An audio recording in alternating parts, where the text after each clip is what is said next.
across the country, the biggest in Boston. The president also tweeting, "Our great country has been divided for decades. Sometimes you need protest in order to heal, and we will heal and be stronger than ever before."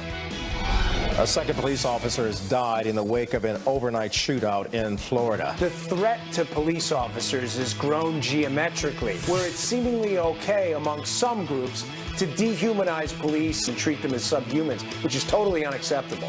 It is a fresh start for the White House with the departure of Steve Bannon. Steve Bannon has the same ideological notion today that he did 2 days ago when he was inside the White House, which is he wants to change America for the better, and he has a new platform to do that. The Powerball jackpot is now a cool $650 million. Woohoo! The chances of winning are about 1 in nearly 300 million.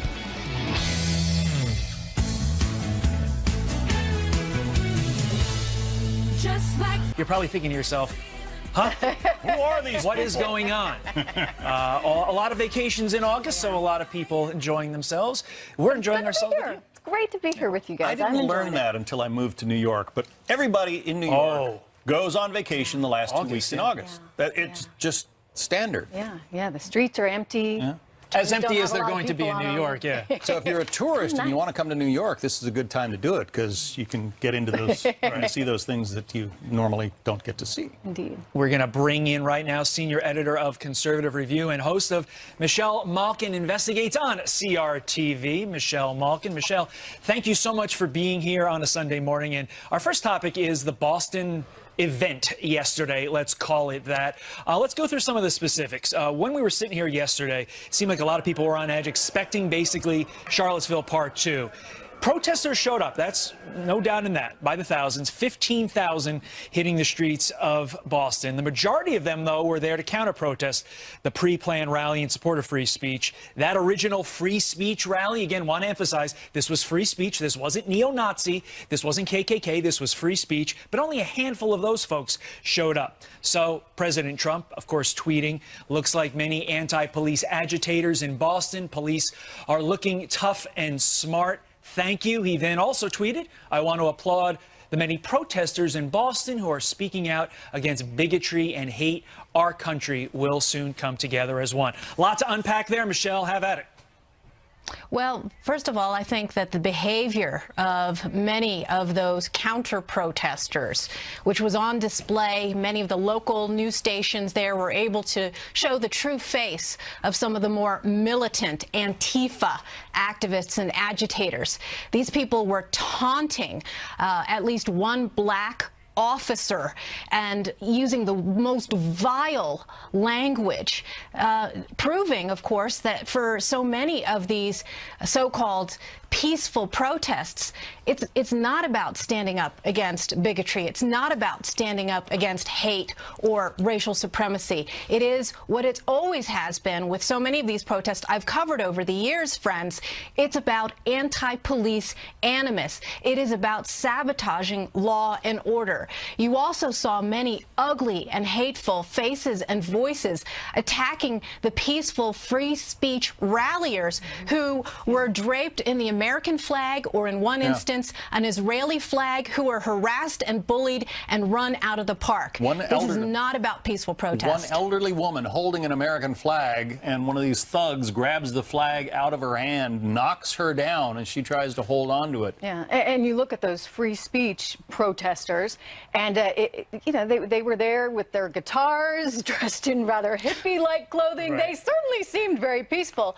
In contrast, you had that extremely organized effort with thousands and thousands of people that gathered at Roxbury College there in Boston, making that march down to the Boston Common. And you really saw quite a contrast there. At least, Michelle, in terms of the organization, walk us through what's really going on in terms of what the left is trying to do to mobilize. Yes, Trish, this is part of the deliberate strategy of resistance. It was announced in the days after the election, and the well-funded left, funded by large billionaire philanthropists, right, like George Soros or the Borealis philanthropy, or many of the Tides Foundation. I mean, there are reporters in conservative media who have tracked and followed the money for decades now, really. We saw it pop up first with the anti-war protests during the Bush years.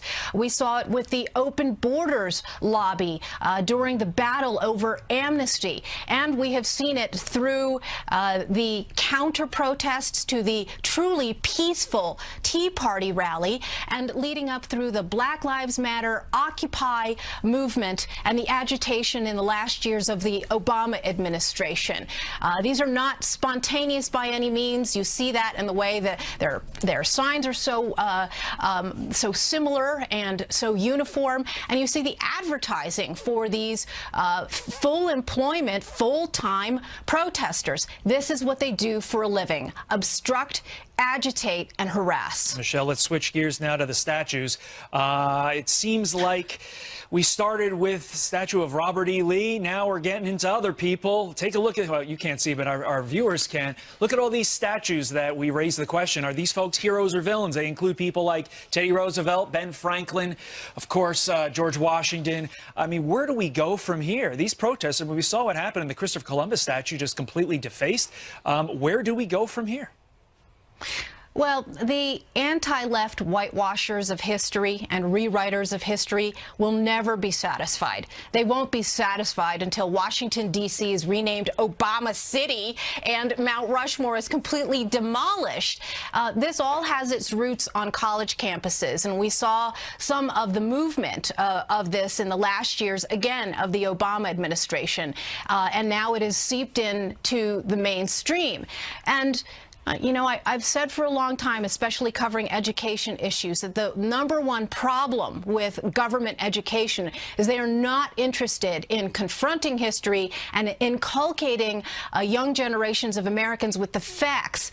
This is an extension of the safe space and bubble mentality of academic institutions, that they want to whitewash and eliminate any kind of political dissent on classrooms, and certainly we saw that with the explosions that happened at the Berkeley campus. But they would rather go the route of the Taliban or the Cultural Revolution under Mao and completely eradicate any kind of roots of the history and founding of our country, Michelle, warts and all, warts and all. You know, it started with the Confederate soldier statues, okay? Mm-hmm. But now somehow we're talking about Christopher Columbus. We're talking about George Washington. We're talking about Ben Franklin. I mean, it doesn't even make any sense at this point. How does that start to change? I mean, what kind of dialogue do we really need to start having with the left so they don't actually tear apart our actual history as a nation? Well, look, it means defending what our history is. And as I said, warts and all, there's no question that there have been many sins committed against many different factions and groups of people in this nation. But you confront that. You don't ignore it. You don't tear it down. That's what totalitarian and fascist countries do and governments do. And so really, I mean, I haven't heard a lot about this, but it goes back to elementary education. And we have a battle in those classrooms right now because the social justice warriors have hijacked federal education. It seeps down into the local classroom, and there has been a movement afoot, whether we're talking about the advanced placement tests, Common Core, the takeover of the College Board by social justice warriors. That's where it starts. And I think it means parents taking control as primary educational providers to teach their children history rather than hide history from them. In the meantime, we have a Democratic state senator in Missouri, Maria Chapal-Nadal, who put on her official, her Facebook page the fact that she said President Trump would be assassinated. Now, she later deleted that post, said she didn't mean it, but that's what she put out there on Facebook for the entire world to see. Your thoughts, Michelle? Well, sunlight is the best disinfectant, and I think that to the extent that social media has revealed the true thoughts and feelings and agenda of so many of these supposedly mainstream Democrats, it's very helpful. And I've been tracking the phenomenon of assassination chic for years now. I had an entire chapter in a book I wrote in 2006 called Unhinged, exposing liberals gone wild. Now, I do want to make clear, of course, that not every liberal thinks this way, not every Democrat thinks this way, but it is remarkable, especially in an atmosphere where we've got the politics of disavowal double standards. Disavow, disavow. President Trump and every Republican and every conservative pundit and public figure is always called upon to disavow every last fringe statement from random people across the country. Where's the Democratic official disavowal of this woman's death wish for President Trump? And we've heard nothing from Tom Perez at the DNC. We did hear, I do have to be fair, we did hear from Claire McCaskill and the chair of the Democrat State Committee there in Missouri, but we've heard nothing on a national level so far. In contrast, Michelle, what we've actually seen is a pile-on effect of sorts, not in terms of the assassination, but in terms of demonizing Donald Trump and all Republicans. You look at what Howard Dean said recently, effectively saying that if you vote for a Republican, you are voting for a racist in the White House. We saw similar kinds of language from the DNC, from Nancy Pelosi. These are, as I said earlier, perhaps the worst things that you can say about anyone, and they're throwing this language around with no sense of consequence, Michelle. Yes, that's right. And I think that's what exasperates most decent people, whatever side of the political spectrum they're on. They're sick of it. I don't want to have to turn on the TV every morning and hear the hatred from rabid partisan extremists on both sides of the aisle. And I think this is exactly what President Trump was trying to get at last week. There were so many beltway chin pullers and all of the second guessers. And I'm sorry, but I was sick of Mitt Romney playing into this whole idea that somehow President Trump is a hater or on par with the worst elements in Charlottesville. He's not. We're not. So many times I have been smeared and likened to neo-Nazis and white supremacists. Look at me. Are you kidding me? and I think it's time. Yeah, really. I think it's time for people just to take a breath. And so I'm so glad that we've got this eclipse tomorrow, and then at least for a couple of seconds across the country for one moment in the morning, everybody's going to stop yelling at each other and look up. With glasses on, though, Michelle. They got to be wearing the glasses if they look up. That's one thing we can get behind. That's true. All right, Michelle Malkin, good stuff, Michelle. Good to see you. Thank you. You bet. Take care, guys. He is no longer in the White House, but Steve Bannon says he is putting Republicans on notice. So what does that mean for the president's agenda? Bill Hemmer, today's guest host of Fox News Sunday, is going to join us. And, of course, the left revealing its plan to bring back Barry and Joe to save our future. Barry and Joe must constantly face their worst fears as the combined forces of Trump, henchmen, and the Russians show up and fight them for control of the space-time continuum. This Kickstarter is to help us raise funds. 17 minutes past the top of the hour. Steve Bannon is leaving his post at the White House, but he's already taken on a new role, putting Republicans on notice. In his first interview since his exit, Bannon telling the Washington Post, quote, if the Republican Party on Capitol Hill gets behind the president on his plans and not theirs, it will all be sweetness and light, be one big happy family.